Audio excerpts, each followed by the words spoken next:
আসসালামু আলাইকুম। English take রুলসের পক্ষ থেকে আপনাদের সকলকে স্বাগতম। আমি মোহাম্মদ ইমরান হোসাইন। তো আজকে আমরা অনেক দিন পরে ক্লাসে আসলাম।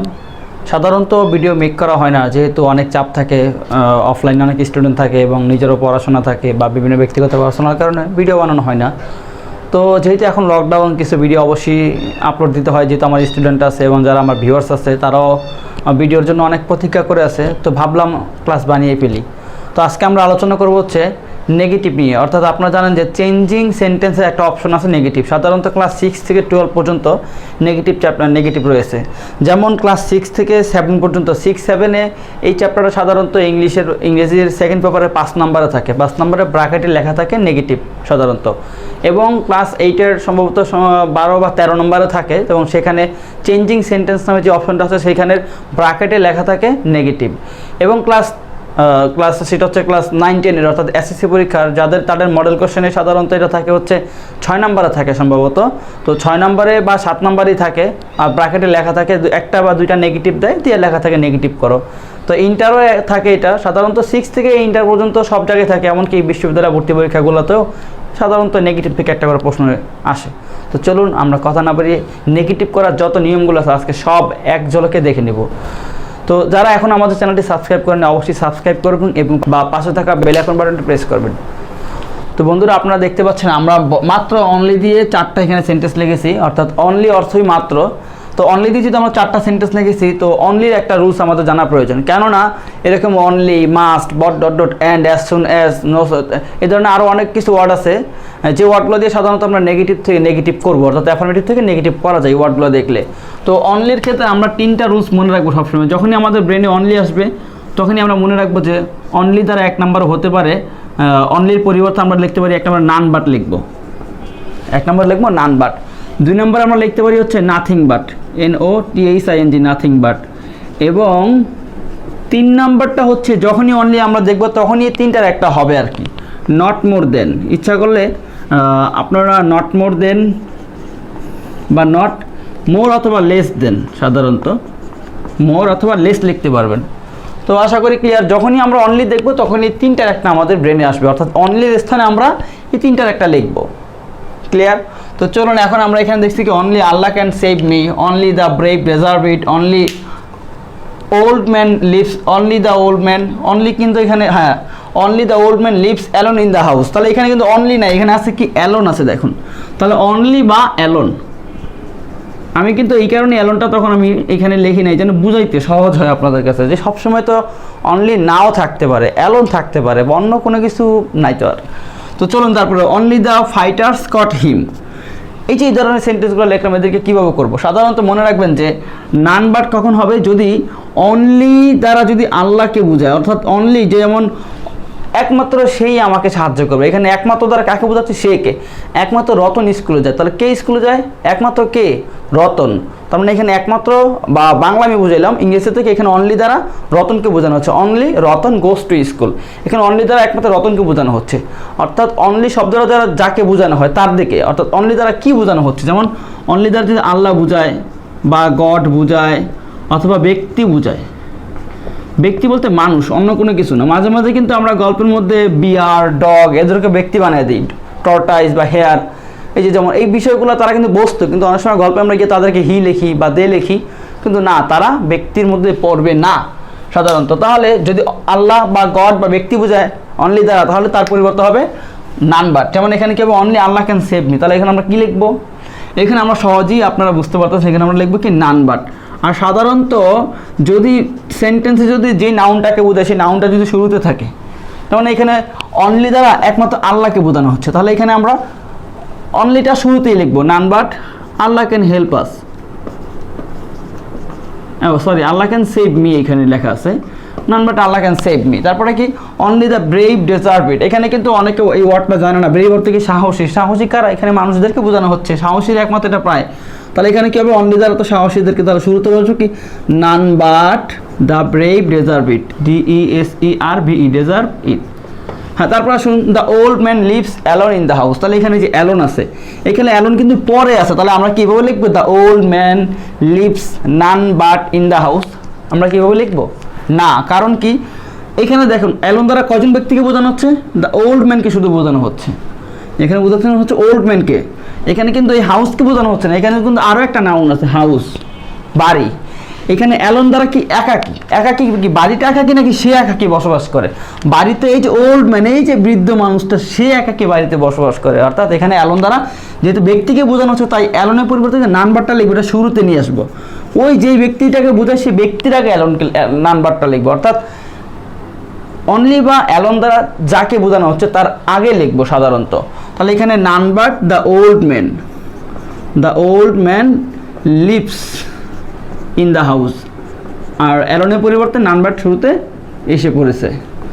যেমন এই ধরনের আর একটা ওয়ার্ড আমরা বলতে পারি, যেমন my father helps only the one eyed man. দেখুন এইখানে কিন্তু অনলি আছে, স্বাভাবিকভাবেই মনে হচ্ছে অনলি দ্য ওয়ান, আমার বাবা সাহায্য করে কাকে? একমাত্র এক চক্ষু বিশিষ্ট ব্যক্তিকে। এখানে কিন্তু অনলি দ্বারা কাকে বোঝানো হচ্ছে? এই ফাদারকে বোঝানো হচ্ছে নাকি এই ওয়ান আইড ম্যান, এক চক্ষুওয়ালা ব্যক্তিকে বোঝানো হচ্ছে? কাকে বোঝানো হচ্ছে? স্বাভাবিকভাবে এখানে কি ওয়ান আইড ম্যানকে বোঝানো হচ্ছে, ফাদারকে বোঝানো হচ্ছে না। আশা করি ক্লিয়ার। তাহলে এখানে আমরা কোথায় অনলির পরিবর্তে যে আমরা নাম্বারটা লিখবো, কোথায় লিখবো? অবশ্যই আমরা এই নাউনের আগে লিখবো। তাহলে যেমন my father helps number the old man, the one eyed man, the one eyed man. হাতের লেখা একটু পেশায় লিখতেছি, নাহলে দ্রুত লেখা যায় না সাধারণত। তো আমি তো যেহেতু মুখে বলেছি, অবশ্যই আশা করি আপনারা বুঝতে পারবেন। তো তারপরে আমরা এখানে ডি নাম্বারটা বাকি রাখছি, only the fighters caught him. Fighters অর্থ কি? যোদ্ধা সাধারণত, তাই না? তাহলে কী হবে? এটা আপনারা করেন, নাম্বার দ্য ফাইটার্স কট হিম। আশা করি খুবই ক্লিয়ার। এখন আমাদের এখনও বাকি আছে নাথিং বাট এবং নট মোর অথবা নট লেস দেন বাকি আছে, তাই না? তো চলুন এই রুলসগুলো আমরা দেখিয়ে দিই খুব সহজে। তো যারা এখনও আমাদের চ্যানেলটি সাবস্ক্রাইব করেনি অবশ্যই সাবস্ক্রাইব করুন এবং পাশে থাকা বেল আইকন বাটনটি প্রেস করে রাখবেন। এবং আপনারা যারা আমাদের ভিডিওগুলো এখনও শেয়ার করেনি অবশ্যই শেয়ার করবেন, কারণ এই ভিডিওগুলো শেয়ার করে আপনাদের বন্ধুদের নিকট পৌঁছে দেন, তারা দেখতে পারবে এবং তারাও জ্ঞান অর্জন করতে পারবে এবং এতে করে সবাই একটা সওয়াবের ভাগীদার হব। তো চলুন আমরা এখন শিখব হচ্ছে অনলি দিয়ে সাধারণত নাথিং বাট কখন হবে, সেই রুলসটা আমরা এখন চটপট দেখে নিই। তো যারা এখনও খাতা কলম নেননি অবশ্যই খাতা কলম নেবেন, যাতে এগুলো উঠিয়ে রাখতে পারেন, নয়তো বা পরবর্তীতে অনেকে ভুলে যাবেন। তো চলুন আমরা এখন নাথিং বাটটা কখন কখন বলবো সেটা দেখি। অনলি দ্বারা এখন আমরা 4টা সেন্টেন্স লিখেছি। এক নম্বর দেখেন যে the children like only sweet. এখানে কিন্তু লাইক অনলি সুইট পছন্দ করে। এখানে কিন্তু অবশ্যই অনলি দ্বারা ব্যক্তিকে বোঝানো হচ্ছে নাকি বস্তুকে? সুইট যেহেতু একটা বস্তু, তাহলে আমরা কী বলতে পারি? নাথিং বাট কখন বসবে? যেহেতু এখন অনলির ব্যবহারটা, ওই যে নান বাটের ব্যবহারটা যদি শেষ, তার মানে এখন নাথিং বাটের ব্যবহারটা তাহলে সহজেই বোঝা যাচ্ছে যে এটা নাথিং বাট হবে। তারপর আসুন যদি বস্তু বোঝায়, বস্তু মানে কি? বস্তু মানে ব্যক্তি, এই আল্লাহ গড ব্যক্তি বাদে সকল কিছু, এভরিথিং, পৃথিবীতে যা আছে সব কিছুকে বোঝালে সাধারণত নাথিং বাট বসবে। এই যে বলুন চন্দ্র, চাঁদ, সূর্য, তারা বা আরও যা কিছু আছে, বা আমাদের দুনিয়াদারিতে যা আছে, বই বলেন, খাতা বলেন, কলম বলেন, লাইট, ফ্যান বা মোবাইল, সব কিছু নামের পরিবর্তে কি বসবে? নাথিং বাট বসবে। অর্থাৎ অনলি দ্বারা যদি এই বিষয়গুলোকে বোঝায় তখন অনলির পরিবর্তে নাথিং বাট বসবে। তাহলে বস্তু বোঝালে নাথিং বাট বসবে। তাহলে এখানে আমরা কী লিখবো? The children like nothing but sweet. এই যে নাথিং বাট যে আমরা লিখলাম, একটু খেয়াল রাখবেন যে নাথিং বাটটা কোথায় লিখছি, যাকে বোঝানো হচ্ছে তার আগে লিখেছি এখানে আমরা সুইট। তারপর only the moon was visible. এখানে কিন্তু অবশ্যই অনলি দ্বারা কাকে বোঝানো হচ্ছে? মুনটাকে, অর্থাৎ চাঁদকে বোঝানো হচ্ছে, তাই না? তাহলে এখানে কি লিখবো? Nothing but the moon was visible. সাধারণত অনেকে মডেল কোশ্চেন মুখস্থ করে, আসলে মডেল কোশ্চেন মুখস্থ করে এগুলো সলিউশন করা যাওয়া যায় না, মানে এড়িয়ে যাওয়া যায় না। হয়তো পরীক্ষায় কিছু মডেল কোশ্চেন মুখস্থ কমন পড়তে পারে, কিন্তু ভবিষ্যৎ ফলাফল ভালো হবে না। তারপরে এখানে দেখুন হি হ্যাজ অনলি 3 কার্স। এখানে অনলি দ্বারা কী বোঝানো হচ্ছে? অবশ্যই বস্তুকে, কিন্তু বস্তুর কী বোঝানো হচ্ছে? এখানে সংখ্যা বোঝানো হচ্ছে। সংখ্যা কয়টা কার? 3টা কার। যদি সংখ্যা বোঝায় তাহলে হবে নট মোর দেন বা নট লেস দেন। সংখ্যা বোঝালে সাধারণত সংখ্যা বা কোনো পরিমাণ এরকম বোঝায়। যেমন পরিমাণ, সংখ্যা পরিমাণ একই কথা, বিষয়টা পরিমাণ বা পরিমাপ। যেমন এখানে তাহলে কি হি হ্যাজ অনলি 3 কার্স। তাহলে এখানে আপনি যে কোনো একটা লিখতে পারেন যে নট মোর দেন বা নট লেস দেন। এখন আপনি কোনটা লিখবেন সেটা আপনার ইচ্ছা, আপনার যেটা কমফোর্টেবল লাগে সেটা। হি হ্যাজ নট মোরও লিখলাম আমরা, অথবা দিয়ে লেসও লিখলাম, less than 3 curse, THRW3CARS curse. তো তারপরটা কী হবে? এটা কিন্তু CA, হ্যাঁ। হি ওয়াজ অনলি 60 ইয়ার্স ওল্ড। তাহলে এটা কী হবে? হি ওয়াজ নট মোর দেন বেশি 60 ইয়ারের বেশি না আর কি, not more than 60 years old. আচ্ছা, এগুলো কিন্তু অর্থও কিন্তু আছে, অর্থগুলো কিন্তু আমরা মনে একটাও বলি নাই। যেমন এখানে Allah can help us, only Allah can help us, 1 number যে আমরা লিখছিলাম only Allah can help us, এর অর্থ কি একমাত্র আল্লাহ আমাকে সাহায্য করতে পারে, শুধু আল্লাহ আমাকে সাহায্য করতে পারে। কিন্তু এর বিপরীত করলে কি হয়, none but Allah can help আস অর্থ আল্লাহ ছাড়া আমাকে কেউ সাহায্য করতে পারে না। My father donates only the one eyed man, বা আমরা বলছিলাম my father helps only the one eyed man, অর্থ কি আমার বাবা একমাত্র এক চক্ষু বিশিষ্ট লোকটাকে সাহায্য করে। তাহলে আমার বাবা এক চক্ষু বিশিষ্ট লোক ছাড়া কাউকে সাহায্য করে না। যখন নান বাট বলবেন যে my father's helps none but the one eyed man, clear. এইখানে সেম একই অবস্থা, the children like only sweet, অর্থ কি শিশুরা শুধু মিষ্টি পছন্দ করে। এর নেগেটিভ কী হবে, বাংলা অর্থ নেগেটিভে বা নেতিবাচক এটা হয় কি যে শিশুরা মিষ্টি ছাড়া কিছুই পছন্দ করে না, ও অর্থ এটা হয় সাধারণত। যেমন only the moon was visible, শুধুমাত্র কি চাঁদটাই ছিল কি দৃশ্যমান বা দৃশ্যমান ছিল। তো এটা বিপরীত কী হবে, চাঁদ ছাড়া কোনো কিছুই দৃশ্যমান ছিল না, এখানে মুন বলা হয়েছে। হ্যাঁ, তো এইভাবে হি হ্যাজ অনলি 3 কার্স, এর অর্থ কি তার কাছে মাত্র 3টি গাড়ি ছিল। এটা কি বলবো, তার কাছে 3টির বেশিও ছিল না, আবার লেস দেন বললে হবে কি 3টির কমও ছিল না তাদের নিকটে। যেমন হি ওয়াজ অনলি 60 ইয়ার্স ওল্ড, তার বয়স ছিল মাত্র 60 বছর।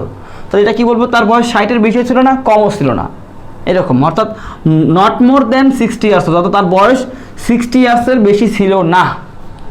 ক্লিয়ার আশা করি। তো চলুন আমরা অনলির নিয়ম শিখে গেছি, এবার নতুন কোনো কিছু আমরা শিখি। নতুন হচ্ছে এখন আমরা নতুন কী শিখবো, নতুন শিখবো হচ্ছে মাস্টের ব্যবহারটা সাধারণত শিখবো। তো মাস্টের ব্যবহার যাওয়ার আগে আপনারা যারা এখন এই রুলসগুলো খাতা উঠেনি তারা অবশ্যই এই রুলসগুলো খাতা উঠে নেবেন। আমি এগুলো মুছে মাস্টের রুলসগুলো আবার লেখার চেষ্টা করতেছি। যেমন এখানে 2 নম্বরে কী লিখবো, মাস্ট, MUST, মাস্ট। মাস্টে 1 নম্বরে কী লিখতে পারি, যেমন অবশ্যই আমাদেরকে কী করতে হবে, we must Obi our parents, অবশ্যই আমাদের পিতামাতার কথা আমাদের কী করতে হবে, মানতে হবে বা মান্য করতে হবে, আওয়ার প্যারেন্টস, PARENTS, প্যারেন্টস। 2 নম্বরে আমরা লিখতে পারি যে অবশ্যই সে স্কুলে যাবে, তাহলে he must go to school, he must go to school. আশা করি মাস্টের ব্যাপারটা অনেক বেশি লাগে না, তবুও আমরা একটু শিখে নিই, বেশি করে একটু লিখি। দে মাস্ট, তারা অবশ্যই, স্যালিউট মি, তারা অবশ্যই আমাকে দেখলে সম্মান করবে, তাহলে এখানে স্যালিউট মি। তারপরে আমরা আরেকটা কি লিখবো, আর লিখতে হয় না। তো চলুন আমরা এখন দেখবো যে মাস্টের ব্যবহার। সাধারণত মাস্ট হচ্ছে একটা অক্সিলারি ভার্ব, আমরা জানি যদি মাস্ট থাকে তখন মাস্টের পরিবর্তে আমরা লিখবো হচ্ছে যে সাধারণত, যেমন মাস্ট দ্বারা অবশ্যই কিছু করা বোঝায়, তাহলে লিখবো হচ্ছে ক্যান নট বাট। এটা একটু সহজ রুলস আর কি, জাস্ট ক্যান নট বাটটা বসায় দিলেই হয়ে যায়। তো আরেকটা রুলস আছে, সেটা আমরা একটু পরে দেখাই, তবে আগে ইজিটা করে নিই। ইজিটা করলে কি করতে একটু ভালো লাগবে। তাহলে 1 নম্বর কি, we must Obi our parents, অর্থ কি আমরা অবশ্যই আমাদের পিতামাতাকে কি মান্য করতে হবে। তাহলে we can not but Obi our parents, এটার বাংলা কি হবে, we can not but Obi our parents. এটা আপনাকে অবশ্যই আপনি কমেন্ট বক্সে জানান যে কমেন্ট বক্সে কী হবে। Our parents, PARENTS, parents. যেহেতু যদি আমরা ভিডিওটা আপলোড দিই পরে, কিন্তু আপনি কমেন্ট করে তো জানাতে পারেন যে হ্যাঁ আমরা আপনার ক্লাসটা দেখতেছি, আপনার ক্লাসটা ভালো হচ্ছে বা কেমন হচ্ছে। এটা বললে আমি একটু উৎসাহ পাই, আমি নতুন ক্লাস বানাতে কি আরও আগ্রহ পাই। এটা সব কিছু মোটামুটি আপনাদের উপর নির্ভর করে, আপনাদের চাহিদা যেমন হবে আমি সেভাবে আপনাদের কাছে উপস্থাপন করবো ক্লাস। আপনারা যদি বলেন আমাকে অমুকটা সাজেস্ট করেন, তমুক ক্লাস সাজেস্ট করেন, আমি অবশ্যই সেটা নিয়ে ক্লাস করার চেষ্টা করব। তো এইখানে যেহেতু আমরা এটাকে আপনাকে ট্রান্সলেট করতে বলছি, আপনি আমাদেরকে শোনাবেন, তো আমরা ট্রান্সলেট আবার শেষে করবো। তার আগে কমেন্টে যারা জানাতে পারেন, হি মাস্ট গো টু স্কুল, তাহলে এটা কী হবে, he can not but go to school. আচ্ছা, লাস্টেরটার ক্ষেত্রে 2টা নিয়ম করবো, এটাকে 2টাই করবো। যেমন ক্যান নট বাট, মাস্টের পরিবর্তে ক্যান নট বাট আটটা লেখা যায়, যেমন লেখা যায় ক্যান নট হেল্পও লেখা যায়, কিন্তু তখন তারপরে মূল ভার্ব আইএনজি হবে। সাধারণত মূল ভার্ব কোনটা, মূল ভার্ব হচ্ছে মাস্টের পরে যে মূল ভার্ব থাকবে সেইটা। যেমন দে মাস্ট স্যালিউট মি, এখানে একটা রুলস তো আমরা পড়লাম যে can not but salute me, তাই না, স্যালিউট মি। আরেকটা হচ্ছে অথবা দিয়ে অর, অথবা আরেকটা লিখতে পারি কি দে ক্যান নট হেল্প। এই যে মাস্টের পরে যে মূল ভার্ব ছিল এটাকে আইএনজি করে দিব, স্যালিউটিং, SALUTING লাস্টে ইবাদ, স্যালিউটিং me, they can not help saluting me. আশা করি ক্লিয়ার। তো যারা কমেন্টে সঠিক উত্তরটি লিখেছেন 1 নম্বরটি, তাদেরকে অসংখ্য ধন্যবাদ। তো চলুন এখন আমরা একটা অনুবাদ করি। যেমন we must Obi our parents, এটা অর্থ কি, অবশ্যই আমরা আমাদের পিতামাতাকে মানতে হবে। এটা ওর নেগেটিভ করলে হয় আমরা পিতামাতাকে মান্য না করে পারি না। এরকম বলি না যে তুমি আজকে আমার বাসা থাকতে হবে, তুমি আমার বাসা তুমি না কি আজকে না থেকে পারবা না, মানে থাকতে হবে তোমাকে, এরকম। তারপর বলি হি মাস্ট গো টু স্কুল, তাকে অবশ্যই স্কুলে যেতে হবে। তাহলে সে কি সেই স্কুলে না গিয়ে পারবে না, এটা হচ্ছে নেগেটিভ। ক্যান নট বাটের অর্থ না গিয়ে করতে পারবে না, না গিয়ে খেতে পারবে না, না গিয়ে কিছু করার কি এরকম বোঝাচ্ছে, করতে পারবে না এরকম সাধারণত। দে মাস্ট স্যালিউট মি, এটা দ্বারা কি বোঝানো হচ্ছে, এখানে বোঝাচ্ছে তারা অবশ্যই আমাকে মানবে, তাই না? তো তারা আমাকে না মেনে পারবে না, মানে আমাকে মানতেই হবে। They can not help saluting me, একই অর্থ, আমাকে না মেনে তারা পারবে না আর কি। তো আশা করি খুব ক্লিয়ার। যদি হেল্পের অর্থ সাহায্য করে, কিন্তু এখানে হেল্প দ্বারা সাহায্য করা বোঝাচ্ছে না, এখানে না করে, না গিয়ে, না খেয়ে পারবে না এরকম অর্থ বোঝাবে। তো চলুন আমরা এখন মাস্টের ব্যবহার শেষ করে ফেললাম, আমরা আবার নতুন একটা রুলসে যাই। নতুন যেই রুলসগুলো আছে সাধারণত, এরপর আছে হচ্ছে একবার ইজি রুলস। ইজি রুলস বলতে হচ্ছে যেমন বথ ডট ডট অ্যান্ড একটা আছে, এটা আমরা করতে পারি, বথ ডট ডট অ্যান্ড আছে, এটা একবার ইজি। বথের পরিবর্তে কি লিখবেন, বথ মানে কি অবশ্যই এটাও করবো ওটাও করবো এরকম বোঝায়। যেমন দুজনেই, মাই ফ্রেন্ডস আমার বন্ধুরা, and they attended in the wedding, WEDDING wedding সাধারণত। তো মাস্টের ব্যাপার যেহেতু শেষ, তাহলে এটা আমাদের মোছা উচিত, কেন আমরা মুছতেছি না? যেমন এখানে in wedding, in the wedding বা ইন মাই ওয়েডিং বা এরকম যাই হোক। তো এখানে বথের পরিবর্তে সহজ একটা নিয়ম কি, জাস্ট বথের পরিবর্তে লিখবো আমরা not only but also. Both dot dot and থাকলে বথের পরিবর্তে লিখবো নট অনলি, আর অ্যান্ডের পরিবর্তে লিখে দিব বাট অলসো। তাহলে এখানে কি লিখবো, শুরুতেই নট আসবে, not only my friends, FRIENDS friends, but এই যে অ্যান্ডের পরিবর্তে কি but also they attended, ATTENDED attended in the wedding, WEDDING wedding. Hope that খুবই ক্লিয়ার। এটা রুলস আর বেশি লিখতে চাই না, কারণ এটা একবার ইজি রুলস। জাস্ট যেইখানে দেখবেন চোখ বুঝা শুধু লিখে মাইরা দিবেন, চোখ বুঝে তো লেখা যায় না, চোখটা খুলে রেখেন, মানে চিন্তা ভাবনা করতে হবে না যে এইখানে কী না কী হবে, কোন না কোন রুলসটা হবে। জাস্ট যখন দেখবেন বথ ডট ডট অ্যান্ড আছে, তখনই not only dot dot but also বসিয়ে দেবেন। আশা করি খুব ক্লিয়ার। তো তারপরে রুলসটা হচ্ছে যে, তারপরেরটা হচ্ছে এভরি দিয়ে করবো। সাধারণত এভরি প্লাস নাউন থাকলে সেটা আমরা কীভাবে করবো, যেমন every plus noun, EVERY, every plus noun. Noun কাকে বলে, যে ওয়ার্ড দিয়ে কোনো ব্যক্তি, বস্তু, প্রাণীর নাম বুঝে, অর্থাৎ দুনিয়াতে চোখে আমরা যা দেখি সব কিছুই নাউন, এরকম যা দেখি তাই নাউন। এবং নামগুলোকে যখন বসবো সেটা নিয়ম আমরা পড়বো। যেমন এভরি ভিউয়ার্স, আমাদের প্রত্যেকটা ভিউয়ার্স, এভরি ভিউয়ার হবে, ভিউয়ার্স না, ভিউয়ার লাভস আওয়ার ভিডিও। আমাদের ভিডিও পছন্দ না হলে অবশ্যই জানাবেন, আমরা চেষ্টা করব আপনাদের পছন্দ মতো ভিডিও তৈরি করার। তাহলে লাভস আওয়ার ভিডিও, তাহলে অ্যাস লাগাই দিই, অনেকগুলো হয়ে যাবে। যেমন এভরি ভিউয়ার্স, এখানে এভরি প্লাস কি আছে, নাউন আছে। আরেকটা লেখিনি একটু সহজে বোঝার জন্য, সাধারণত যেমন every mother loves her child, প্রত্যেক মা তার সন্তানকে ভালোবাসে। তো এই যে প্রত্যেক মা তার সন্তানকে ভালোবাসে, এর কিন্তু একটা গল্প আছে সাধারণত। আমরা শুনেছিলাম একটা গল্প যে একদিন এক মা অসুস্থ, এখন তার বাচ্চাকে সে প্রতিদিন টিফিনে খাবার দিয়ে আসতো, তো একদিন সে অসুস্থ থাকার কারণে টিফিনে তার বাচ্চাকে খাবার দিয়ে আসতে পারলো না। তখন সে তার প্রতিবেশীকে বলেছিল যে আমার বাচ্চাকে আজকে একটু টিফিন দিয়ে এসেন। তো যেহেতু মা মনে করছে আমার প্রতিবেশী যেহেতু সেহেতু আমার বাচ্চাকে চিনেই, যার ফলে প্রতিবেশী যখন জিজ্ঞাসা করছে আপনার বাচ্চা কোনটা বা আপনার মেয়ে কোনটা, তখন প্রতিবেশী বলছে কি সবচেয়ে সুন্দর মেয়েটাই আমার, মানে আবেগ নিয়ে বলছে বা যেভাবে হোক, যে সবচেয়ে সুন্দর মেয়েটাই হচ্ছে আমার মেয়ে। তো ওই মহিলা ঠিকই টিফিন নিয়ে গেছে, গিয়ে খাওয়াইছে, ফিরে এসে বলতেছে আপনার বাচ্চাকে আজকে খাওয়াই আসছি। বলে কোন বাচ্চাটাকে খাওয়া আসছেন? বলে সবচেয়ে সুন্দর বাচ্চা যেটা সেটাকে খাওয়া আসছি। পরে বাচ্চাটা যখন বাসায় আসছে তখন জিজ্ঞাসা করে তোমার কাছে টিফিন খাওয়াইছে? বলে না, খাওয়াই নেই। তখন বুঝতে পারছে যে আসলে সে মহিলা যেহেতু বলছে সবচেয়ে সুন্দর বাচ্চাটাকে খাওয়া আসছে, তাহলে সে অন্য কোনো তার বাচ্চা তো সুন্দর এমন কেউ তাকে খাওয়া আসছে। কিন্তু গল্পটা থেকে আমরা এটা বুঝতে পারি যে প্রত্যেক বাবা মার কাছে তার সন্তানেরা আদরের, সবচেয়ে প্রিয় এবং সবচেয়ে সুন্দর। যদি এসে দেখতে কুৎসিত বা যেরকম হোক, যদি কেউ কুৎসিত বলতে কিছু নেই, হয়তো কেউ কম বেশি।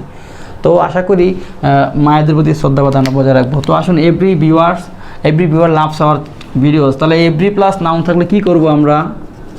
এভরি প্লাস নাউন থাকলে একটা সহজ চমৎকার রুলস আছে। যেমন এভরি প্লাস নাউন করলে হবে দেয়ার ইজ নো। সাধারণত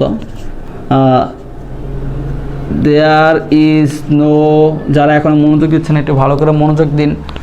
তারপর ওই নাউনটা হবে ওই নাউন প্লাস একটা বাট প্লাস বাকি অংশ।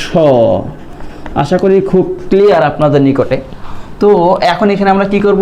Every viewers loves our videos, প্রত্যেক ভিউয়ার আমাদের ভিডিও পছন্দ করে। তাহলে কী করবো আমরা? এখানে লিখবো there is no viewer, VIEWER, viewer. দেখছেন দ্যার ইজ নো লিখছি, তারপর ওই নাউনটা লিখছি এখানে। হ্যাঁ, তারপরে কি লিখবো, একটা বাট লিখবো, BUT, বাট। তারপর যা আছে তাই, loves our videos, loves our VIDEOS, videos. এইভাবে করে দিলে চোখ বুঝে নাম্বার পাওয়া যাবেন। তারপরে every mother love search child, তাহলে কী হবে, there is no mother, there is no mother, love search child, but love search child, but দিতে হবে কিন্তু, বাট লাভস হার চাইল্ড। তো আশা করি খুবই ক্লিয়ার। যারা এখনও বোঝেননি তারা আবার ভিডিওটা একটু টেনে দেখুন, অবশ্যই বুঝতে পারবেন। এটা কঠিন কোনো কিছু পড়া না, আসলে জাস্ট একটু বুঝে পড়তে হয়, এই আর কি। তো চলুন তারপরে আমরা নতুন আরেকটা রুলসে যাই। এবার আমরা নতুন কোনো রুলস না, এমন একটা বিষয় শিখবো এখন যেটা একটু মানে খুবই সহজ, এক কথা বলা যায়, হয়তো কিছু ওয়ার্ড মুখস্থ রাখতে হয়। এখন আমরা কোনো রুলসের মধ্যে পড়বো না, যেমন ইউ আর মাই ফ্রেন্ড, তুমি আমার কি বন্ধু, FRIEND, you are my friend. He is a good boy, সে একটা ভালো ছেলে, পোলা, ভালো পোলা সে। তারপর হচ্ছে you are clever, URCLEVER, clever. আচ্ছা, এখানে আমরা এই তিনটাকে নেগেটিভ করবো। এখন এখানে একটা জিনিস ফলো করো তো ভাইরা, আমার সুপ্রিয় শ্রোতাবিন্দুরা বা যারা দেখতেছেন ভিউয়ার্স। তো যেমন এখানে ইউ কি সাবজেক্ট, তাই না? তারপর অক্সিলারি ভার্ব কোনটা, এখানে আর হচ্ছে অক্সিলারি ভার্ব, আর মাই ফ্রেন্ড। এখানে একটা জিনিস খেয়াল করো তো, আমরা যে এতক্ষণ পড়ে আসছি যে অনলি, মাস্ট বা হচ্ছে বথ ডট ডট অ্যান্ড, তারপরে এভরি প্লাস নাউন, এই ধরনের কোনো ওয়ার্ড কি এখানে আছে? একটাও কিন্তু এখানে নাই। তাহলে এই ধরনের না থাকলে তখন আমরা কি করব, তখন আমরা ভাববো যে অক্সিলারি ভার্বটা আছে কি না, কি অক্সিলিয়ারি ভার্ব আছে কি না, এটা ভাববো এক নম্বরে। এবং দুই নম্বরে আমরা ভাববো যে এমন একটা ওয়ার্ড খুঁজবো যার বিপরীত শব্দ লেখা থাকে। বাংলায় আমরা যেমন পড়ছি কালো, সাদা, দিন, রাত, ভালো, মন্দ, কুৎসিত, সুন্দর, এই যে এরকম বিপরীত শব্দ যেগুলো আমরা যে নিচে ক্লাসে পড়েছিলাম, এই যে এরকম একটা শব্দ খুঁজবো যার বিপরীত শব্দ কিছু লেখা যায় কিনা। এটা সাধারণত নাউনও হতে পারে, অ্যাডজেক্টিভও হতে পারে, তবে অধিকাংশ সময় অ্যাডজেক্টিভই থাকে বেশি। অ্যাডজেক্টিভটা যদি খোঁজো তাহলেই পাইবা সাধারণত। যেমন তাহলে কী লাগবে, একটা নাউন খুঁজবা বা একটা অ্যাডজেক্টিভ খুঁজবা, একটা নাউন বা একটা অ্যাডজেক্টিভ যার কি করা যাবে, যার বিপরীত শব্দ লেখা যাবে, যার বিপরীত শব্দ লেখা যাবে। বিপরীত শব্দকে ইংরেজিতে বলে অ্যান্টোনিম সাধারণত। তো অ্যান্টোনিম লেখা যাবে যার, এরকম। হ্যাঁ, তো এখানে দেখো ইউ আর মাই ফ্রেন্ড, তুমি আমার বন্ধু, তাহলে এখানে কিন্তু অক্সিলারি ভার্ব একটা আর আছে, তাই না? আমরা জানি অক্সিলারি ভার্ব 24টি, am, is, are, was, were, has, have, had, shall, should, will, would, can, could, may, might, must, do, did, does. তো এখানে যেমন তারপরটাতে হি ইজ আ গুড বয়, তাই না? ইউ আর ক্লেভার, এখানে আর আছে। সাধারণত অক্সিলারি যে কোনোটা থাকতে পারে, you can, could, may, might, must থাকতেই পারে। যেমন you can watch a nice movie, clear? এই যে এখানে ক্যান অক্সিলারি ভার্ব আছে। হ্যাঁ, কিন্তু এখানে ওই যে অনলি, মাস্ট বা হচ্ছে যে বথ ডট ডট অ্যান্ড বা এভরি প্লাস নাউন, এগুলো কিন্তু নাই। তাহলে কোন নিয়ম করব, একটা অক্সিলারি ভার্ব নিব, একটা বিপরীত শব্দ, যেমন নাইস অর্থ কি সুন্দর, তাহলে এটা একটা বিপরীত কী হয় সেটা আমরা দেখবো এখন। তাহলে কী হবে, ইউ, এখানে আর সাথে একটা নট লাগাবো। বললাম যে অক্সিলারি ভার্বের সাথে কী করবো না, একটা নট লাগিয়ে দিব আমরা, নট, ইউ আর নট। সাধারণত ইউ আর কি হবে, ইউ আর নট, সাধারণত ইউ আর্নট। এই যে মায়ের মতো মাই থাকবে, ফ্রেন্ডের বিপরীত কি ফুই, ফুই অর্থ কি শত্রু, জানি আমরা। এরকম কিছু বিপরীত শব্দ আমাদেরকে লিখতে হবে সাধারণত। ফ্রেন্ড এর বিপরীত ফুই, যেমন গুডের বিপরীত কি ব্যাড। হিউজ পরিমাণে আমাদের এরকম বিপরীত শব্দ আছে। আমাদের একটা ক্লাসই আছে, আমরা সামনে বানাবো, আমরা আপলোড দিয়ে দিব 2-1 দিনের মধ্যে। আপনারা সেখান থেকে এখনই দেখে নিন দরকার হলে, তারপর আবার দেখলে পরবর্তী ভিডিও আপনারা এখান থেকে ওপেন করবেন। কিন্তু এটা শেষ করে তারপর দেখেন, এটাই সবচেয়ে ভালো হবে। তারপর আসুন হি ইজ আ গুড বয়, তাহলে কি লিখবেন, he is not a bad boy, BAD, bad, BOY, bad boy. You are clever, তাহলে কী বলবেন, ইউ আর নট ক্লেভার অর্থ চালাক, ফুল অর্থ কি বোকা, তুমি তো ভাই বোকা ছিল না, এইভাবে লেখা যায়। তাহলে you can watch a movie, তাহলে ইউ ক্যান নট সংক্ষেপে লিখলাম, হি ক্যান নট ওয়াচ। তাহলে নাইসি বিপরীত হচ্ছে অ্যাগলি মুভি। আমরা কি জানি সাধারণত যে ভাওয়েলযুক্ত ওয়ার্ডগুলো যেগুলো ইউ এর উচ্চারণ আয়ের মতো, আগলি সাধারণত এদের আগে কি বসে যেন এন বসে, তাই চেঞ্জ হয়ে যাবে। যারা আর্টিকেলের ব্যাপারে এখনও পড়েননি, আমরা চেষ্টা করবো আর্টিকেলের ভিডিও খুব দ্রুত বানানোর জন্য এবং আপনাদের কাছে খুব সুন্দরভাবে উপহার দিব। তো অ্যান অ্যাগলি মুভি হবে সাধারণত। আমরা জানি যেমন ইউ এর যেমন আমব্রেলা, UMBRELLA, BRE আমব্রেলা, বা হচ্ছে যে আমব্রেলার লাগে কি বসে অ্যান বসে, কেন? কারণ হচ্ছে ইউর উচ্চারণটা আয়ের মতো উচ্চারণ সাধারণত, বুঝা গেছে?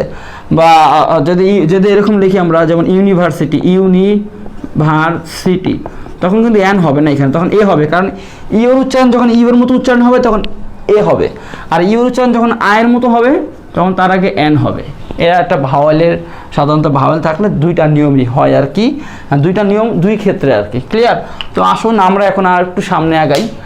তো এখন আমরা যা করলাম তাতে আশা করি খুব সহজে বুঝতে পারছেন। তারপর যারা বোঝেন নাই একটু রিপিট করে আবার দেখেন, তাহলে অবশ্যই আপনারা বুঝতে পারবেন।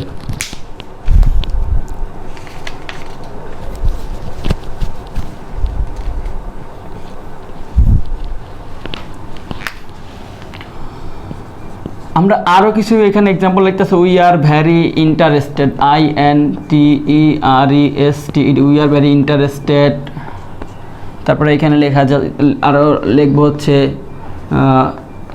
হি found some important files, important FILES files.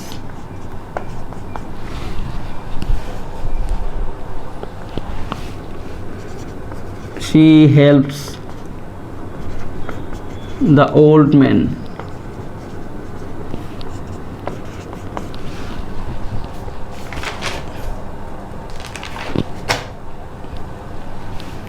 Every year, প্রত্যেকটা বছর সে জ্বালায় আমাকে।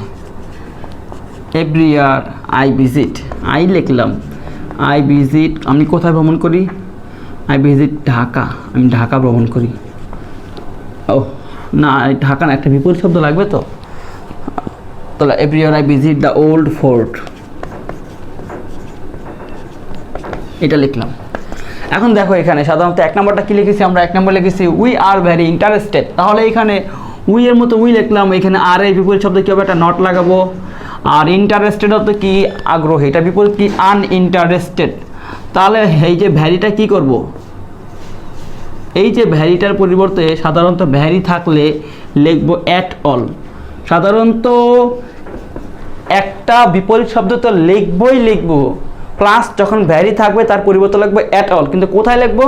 ওই যে বিপরীত শব্দ যেটা লিখেছিলাম তার পরে লেখার চেষ্টা করবো সাধারণত, অর্থাৎ বা অ্যাডজেক্টিভ নাউনের পরে লেখার চেষ্টা করবো, বা কখনো কখনো সেন্টেন্সের শেষে লেখার চেষ্টা করব। যেমন এইখানে সেন্টেন্সের শেষে লিখবো we are not uninterested at all, আমরা আদৌ মানে অনাগ্রহী নই, এরকম বোঝায়। অ্যাট অল অর্থ আদৌ, মানে মোটেও বা আজও আমরা অনাগ্রহী না, এখন আগ্রহী আমরা, এরকম বোঝায় আর কি। খুব আগ্রহী বিপরীত হচ্ছে আনইন্টারেস্টেড অ্যাট অল। তো she helps the old man, তারপরে দেখুন B number, he found some important files, she helps the old man, every year I visit the old fort. কিন্তু এখানে কিছু পার্থক্য আছে। পার্থক্যগুলো কি? যেমন এতক্ষণ আমরা দেখছিলাম যে অক্সিলারি ভার্ব ছিল, তার আগে দেখছিলাম হচ্ছে অনলি, মাস্ট বা বট ডট ডট অ্যান্ড ছিল বা এভরি ছিল, কিন্তু এখানে তারপর অক্সিলারি ভার্ব, কিন্তু এখানে দেখুন অক্সিলারি ভার্ব নাই, যদিও ইম্পর্টেন্ট অত বিপুল শব্দ আছে, তারপর ওল্ড ম্যানের বিপুল শব্দ আছে, তাই না? তাহলে এখানে কি করা যায়? He found some important files, সে কিছু ইম্পর্টেন্ট ফাইলস পেল। তাহলে আমরা দেখতে পাচ্ছি কি এখানে অক্সিলারি ভার্ব নাই, অক্সিলারি ভার্ব নাই। তাহলে কি করবো আমরা? একটা লেখা নিয়ে আপনারা খাতায় খুব দ্রুত উঠিয়ে নিন। অক্সিলারি ভার্ব না থাকিলে, অক্সিলারি ভার্ব না থাকলে আর কি, অক্সিলারি ভার্ব না থাকলে কি নিব আমরা? না থাকলে ডু, ডিড বা ডাজ প্লাস নট নিব। Hope that clear? খুবই। তারপরে কি করব? ওই যে একটা বিপরীত শব্দ নিব, এবং আমরা একটা কথা মনে রাখবো, ডু নিব কখন, ডাজ নিব কখন, এবং ডিড নিব কখন। ক্লিয়ার?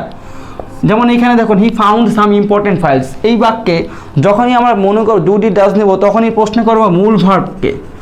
যখনই দেখবো অক্সিলারি ভার্ব নাই, তখনই খামসায় ধরবো মূল ভার্বটাকে। বিলাইয়ের মতো খামর হয়ে ধরবেন একবারে, সাইডে দেবেন না আবার। এই যে ফাউন্ডকে ধরলাম, ধরে এখন কি করব? একে জিজ্ঞাসা করবো, ভাই আপনি কোন দুনিয়াতে আছেন? অর্থাৎ তাহার দুনিয়া আবার তিনটা, সাধারণত আমরা জানি। সাধারণত একটা ভার্বের দুনিয়া তিনটা না, একটা ভার্বের দুনিয়া হয় পাঁচটা। যেমন একটা প্রেজেন্ট ফর্ম, একটা পাস্ট ফর্ম, একটা পাস্ট পার্টিসিপাল ফর্ম, একটা এস বা ইএস যুক্ত করলে একটা ফর্ম হয়, আরটা কি হয়? আরটা হচ্ছে আইএনজি করলে একটা ফর্ম হয়, অর্থাৎ পাঁচটা দুনিয়া। যেমন আপনাদেরকে যদি একটু ইজিলি যদি আমি বুঝাইতে চাই, তাহলে কোথায় লিখবো? এখানেই আপনাদেরকে লেখা। যেমন ইট একটা ফর্ম লিখলাম, ইটের পাস্ট কি? এট, পাস্ট পার্টিসিপল কি ইটেন, আমাদের ভার্বের ক্লাস আছে ওইখান থেকে দেখতে পারেন আপনারা চাইলে। ইট অ্যাট ইটেন। আরও একটা ফর্ম আছে অ্যাস যুক্ত করলে ইটস হয়, আবার আইনজি লাগাইলে হয় কি ইটিং সাধারণত। এই যে একটা ভার্বের 5টা দুনিয়া, তো 5টা দুনিয়া তো আমরা এখানে লিখতে পারবো না, বা এখানে 5টা দুনিয়া দেওয়া থাকবেও না। এখানে যেই কোনো 3টা দুনিয়া দেওয়া থাকবে, যে ইট দেওয়া থাকবে, অ্যাট দেওয়া থাকবে, অথবা অ্যাস যুক্ত থাকবে। Hope that clear. অর্থাৎ ভার্বের এই 3টা ফর্মের যে কোনো একটা ফর্ম দেওয়া থাকবে, আপনাদের খুঁজে বাইর করতে হবে আপনাকে যে কোনটা দেওয়া আছে। যেমন বি নাম্বার সেন্টেন্সে কি দেওয়া আছে, হি ফাউন্ড সাম ইম্পর্টেন্ট ফাইলস। এখানে কিন্তু হি হচ্ছে সাবজেক্ট, আমরা জানি সাধারণত সাবজেক্টের পরে ভার্ব বসে, যেহেতু সাবজেক্টের পরে অক্সিলারি ভার্ব নাই, অক্সিলারি ভার্ব নাই মানে তারপরে মূল ভার্ব দেওয়া আছে। সাধারণত এইবার মুখস্থ রাখবেন যে সাবজেক্ট, তারপর অক্সিলারি ভার্ব, তারপরে মূল ভার্ব। মাঝে মধ্যে মূল ভার্বের আগে অলওয়েজ, অফেন, নেভার, এভার, বা হচ্ছে রেগুলারলি, ডেইলি, এই ধরনের বিভিন্ন অ্যাডভার্ব বসতে পারে। আমরা সেটা এই ক্লাসই দেখাবো, একটু শেষের দিকে একটু অপেক্ষা করতে হবে আমাদের সাথে। তাহলে হি ফাউন্ড সাম ইম্পর্টেন্ট ফাইলস, এখানে হি এর মতো হি লিখবো। এই যে ফাউন্ড হচ্ছে একটা মূল ভার্ব, তাই না? তাহলে ফাউন্ড কোন ফর্মে আছে? আমরা জানি যে ফাউন্ড হচ্ছে পাস্ট ফর্মে থাকে সাধারণত, ফাইন্ড, ফাউন্ড, ফাউন্ডার, তাই না? তাহলে মূল ভার্ব যদি পাস্ট ফর্মে থাকে, কোন ফর্মে? পাস্ট ফর্মে। পাস্ট ফর্মে থাকলে কি নিব আমরা? ডিড নিব। তাহলে এখানে কি নিব? He did. ডিডটা আমরা কেন নিলাম? কারণ এখানে অক্সিলারি ভার্ব নাই, কিন্তু আমাদের তো নাবাদক করতে হবেই হবে। তো তখন কি করতে হবে? তখন আমরা ডিড একটা নিলাম, সাথে নট নিব, হি ডিড নট গেল। এবং এই যে একটা ইম্পর্টেন্ট বিপরীত শব্দ, তার একটা বিপরীত শব্দ লিখবো, তাই না? ইম্পর্টেন্টের একটা বিপরীত শব্দ লিখবো, তাহলে হি ডিড নট। তারপরে এই যে ফাউন্ড হয়ে যাবে কি, এখানে আমরা একটা কথা সবসময় মনে রাখবেন যে সবসময় do did does, do did ডাজের পরে সর্বদা মূল ভার্বের প্রেজেন্ট ফর্ম হবে, বা বেইস ফর্ম বলবেন। মূল ভার্বের কি হবে? Present form. মূল ভার্বের বেইস ফর্ম বা B1 বা প্রেজেন্ট ফর্ম, বা প্রেজেন্ট ফর্ম লিখলাম। কিছু কথা আপনাদের মুখস্থ রাখতে হবে সবসময়। যেমন এখানে ফাউন্ডের প্রেজেন্ট কি আমরা জানি? Find, found, found. তাহলে এখানে কি হয়ে যাবে? ফাইন্ড হয়ে যাবে। তাহলে এখানে যদি থাকে স্টিলস, তাহলে এটাকে নাবোধক করলে কি হবে? ডিড ডাজ নট হবে, তার কারণ এটার সাথে কি অ্যাস আছে। ডাজ নট স্টিলস হয়ে যাবে কি? স্টিল, শুধু প্রেজেন্ট ফর্ম হবে আর কি, এরকম। ক্লিয়ার? তাহলে he did not find some ইম্পর্টেন্টের বিপরীত কি? আনইম্পর্টেন্ট। এইভাবে আমরা বিপরীত শব্দ লিখবো সাধারণত, আনইম্পর্টেন্ট। এই ফাইলসটাকে একটু নিচে ভদ্রভাবে বসাই, কারণ যেহেতু আমাদের প্লেস নাই। তারপর শুনুন, she helps the old man, right? এখানে কিন্তু সাবজেক্ট শি, হেল্পস হচ্ছে মূল ভার্ব, যেহেতু অক্সিলারি ভার্ব নাই, তাহলে শি এর মতো শি লিখবো। আর এই যে হেল্পসের সাথে কি জানি, যে ডাজ বলছিলাম না, মূল ভার্ব যদি এস যুক্ত থাকে, কি মূল ভার্ব এস যুক্ত থাকলে,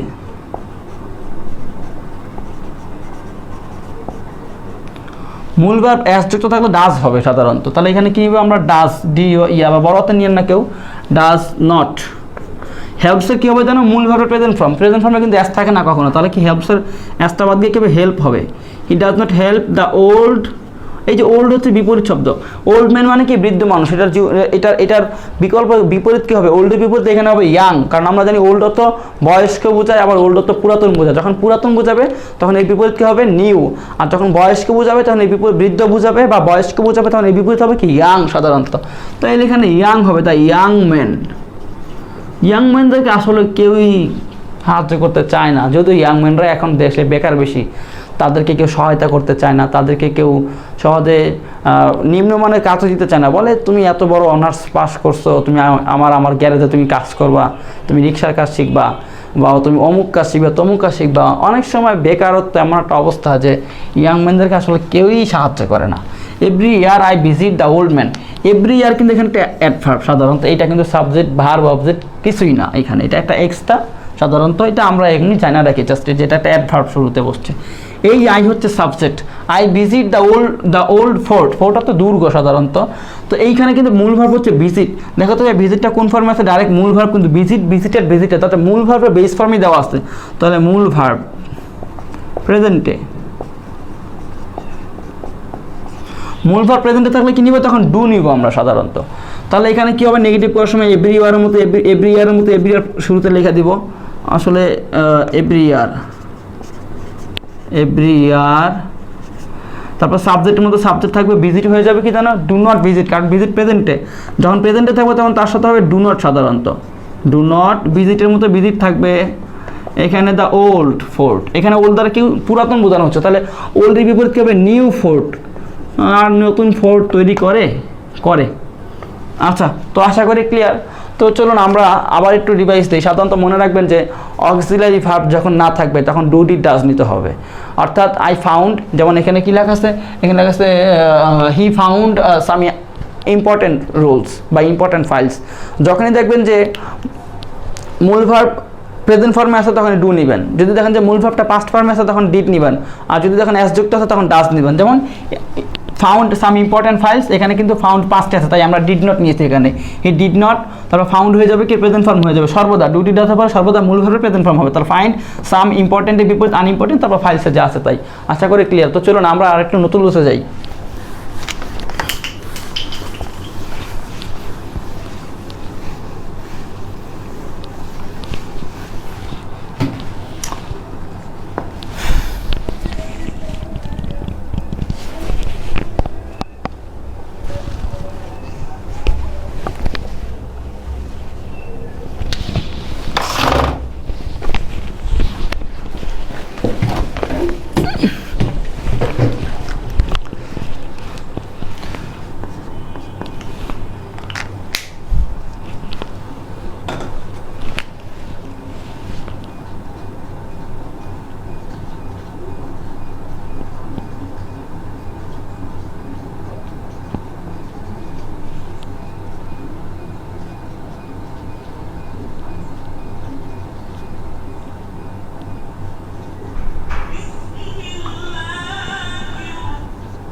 স্যার আমি তো কাজ করতেছি।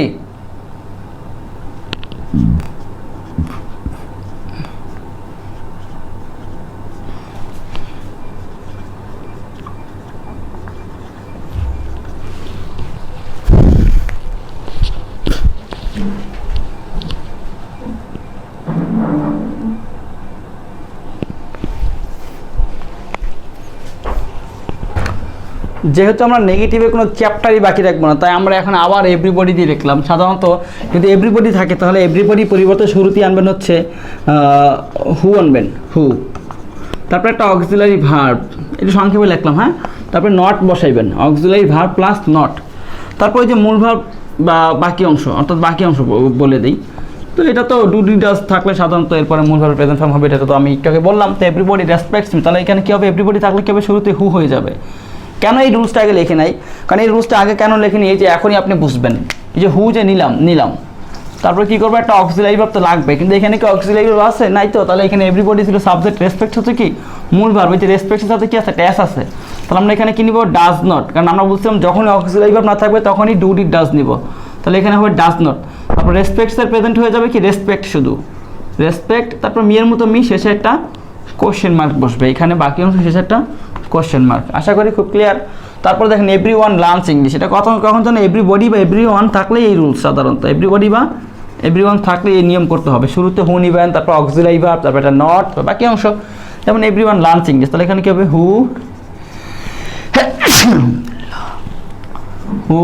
ডাজ নট, লার্নস হয়ে যাবে কি লার্ন ইংলিশ, ENGLISH ইংলিশ। তারপরে এভরিবডি হেল্পস মি, তাহলে এখানে who does not help me.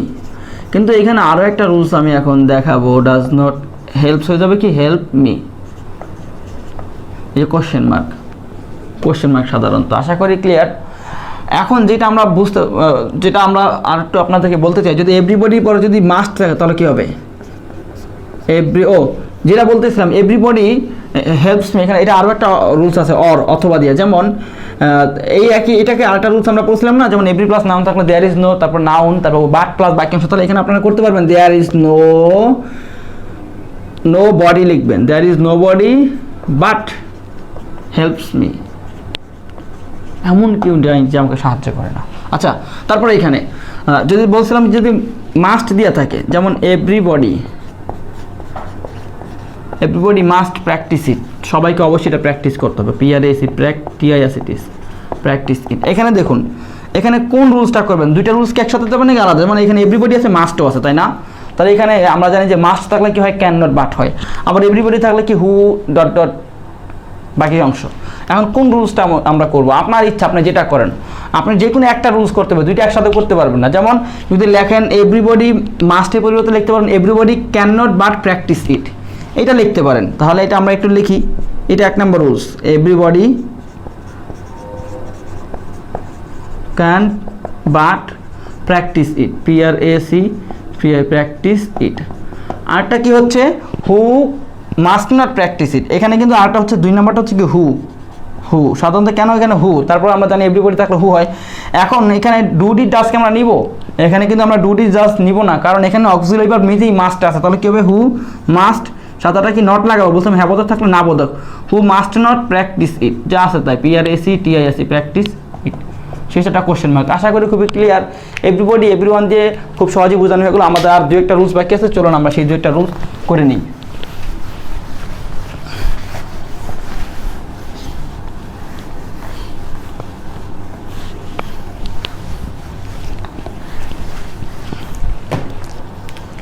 আমাদের সামনে এখন বাকি আছে হচ্ছে সাধারণত এটা 7 নম্বর রুলস হবে, যদি 6 নম্বর রুলস একটা আমি রুলস পিছিয়ে গেছিলাম। তো আমাদের কাছে এখন বাকি আছে হচ্ছে অ্যাজ সুন অ্যাজ এর রুলসটা, অর্থাৎ যত দ্রুত সম্ভব, যত শীঘ্রই, কোনো কাজ দ্রুত করার অর্থে দ্রুত বোঝানোর অর্থে সাধারণত এদের ব্যবহার হয়। তারপরে আরেকটা বলা যায় যে as soon as the thief, চোরটা যখনই পুলিশ দেখলো, স দ্য পুলিশ, যখনই পুলিশটাকে দেখলো, পুলিশ, হি র্যান আওয়ে, সেই পালিয়ে গেল সাথে সাথে। এটা বিপরীত করতে হবে, তাই না? তাহলে as soon as he saw the thief, he caught him, টি লাগাতে হবে। যখনই দেখবেন যে অ্যাজ সুন আছে, কি আছে, অ্যাজ সুন অ্যাজ আছে এবং ডট ডট কি আছে, কমা আছে, as soon as dot dot comma আছে, তখনই আমরা অ্যাজ সুন অ্যাজের পরিবর্তন নিব হচ্ছে no sooner had. Hope that clear? তারপর তো সাবজেক্ট থাকবেই, তারপর সাবজেক্ট, তারপর V3 হবে। V3 মানে কি, মূল ভার্বের পাস্ট পার্টিসিপল প্লাস বাকি অংশ, এবং এই যে কমার স্থানে একটা দেন হবে, কি হবে, কমার স্থানে একটা দেন, কমার স্থানে দেন প্লাস বাকি অংশ, মানে যা আছে তাই সেভাবে আর কি। যেমন এখানে দেখুন, as soon as he saw the thief he caught him, যদিও এখন অনেকে ধৈর্য শেষের দিকে ক্লাস, তো অনেকের ধৈর্য নাই, তারপরে একটু ধৈর্য ধরে একটু দেখুন, অবশ্যই কষ্টের পরেই স্বস্তি আছে। তো as soon as he saw the thief, তাহলে এখানে কী হবে, অ্যাজ সুন অ্যাজ বাদ দিয়ে কী হবে, নো সুনার হ্যাড হবে, নো সুনার হ্যাড। এই যে সাবজেক্ট হি এর মতো হি বসবে, বলছিলাম কি মূল ভার্বের পাস্ট পার্টিসিপল, ভাই এখানে মূল ভার্ব হচ্ছে স এর পাস্ট পার্টিসিপল হবে কি, seen, see saw seen, seen the thief, THIEF thief, comma এই ইনভার্টেড কমার পরিবর্তন হবে then, he caught me, CAUGHT, caught me আছে নাকি হিম আছে স্যার, এখানে কিন্তু হিম আছে, ক্লিয়ার। তারপরে as soon as the thief saw the police he ran away, তাহলে এইটা তো আপনারাও করতে পারবেন, no sooner had the thief, THIEF thieves, ছয়ের পাস্ট পার্টিসিপল হবে কি, সিন, যদিও আমরা জানি মূল ভার্বের পরে সিন বসে, সাবজেক্টের পরে ভার্বের পাস্ট পার্টিসিপল ফর্ম হয় না, কিন্তু এইখানে হবে। এটা একটা ইনভার্সনের একটা নিয়ম আছে, সেটা আমরা ভবিষ্যতে যখন হায়ার লেভেল উঠবো ইউনিভার্সিটি এক্সামগুলোতে, সেখানে আমরা দেখবো। আর যারা ইউনিভার্সিটি এক্সামে তারা শিখতে চান, তারা অবশ্যই আমার সাথে যোগাযোগ করতে পারেন, যে এই সমস্ত গ্রামারগুলো, নানা ধরনের ভিন্ন গ্রামারগুলো অবশ্যই আমি তাদেরকে শেখাবো পার্সোনালি। দ্য থিফ, তারপর থিফ, সিন দ্য পুলিশ, এখানে ইনভার্টেড কমার পরিবর্তন হবে দেন, এবং he ran away, AWAY away. আশা করি খুবই ক্লিয়ার। আর 2-3টা আমরা জাস্ট উদাহরণ দেখাবো, তাহলে আমাদের শেষ হয়ে যাবে। তো চলুন আমরা আর 2-একটা রুলস আছে সেটা অপেক্ষা করতেছে আমাদের জন্য।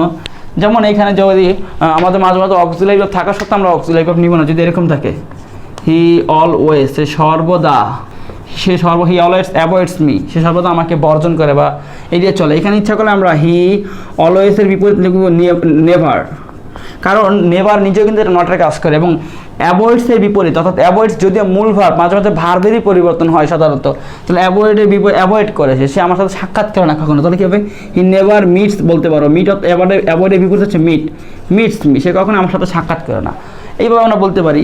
আবার he is regular in his daily work, এইখানে কিন্তু আবার আগের মতো, হি is not irregular, he is not, কারণ আমি এখানে বোঝাতে চাচ্ছি যে এখানে কিন্তু অলওয়েজটা নাই, সাধারণত অলওয়েজটা থাকলেই তখন বিপরীত শব্দ আরেকটা বিপরীত শব্দ নিতে হয়, ইররেগুলার এইগুলো, তারপর in his dot dot dot আছে, যেমন এখানে হি ইজ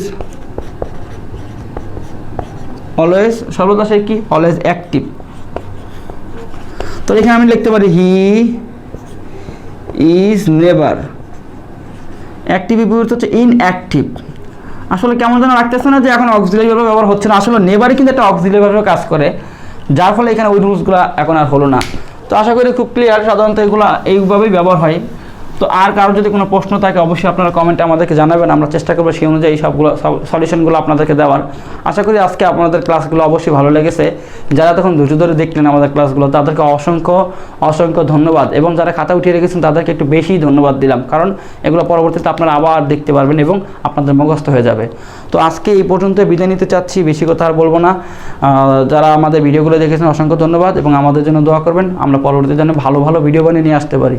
তো আজকে আমরা এখানে বিদায় নিচ্ছি। আসসালামু আলাইকুম ওয়া রাহমাতুল্লাহ।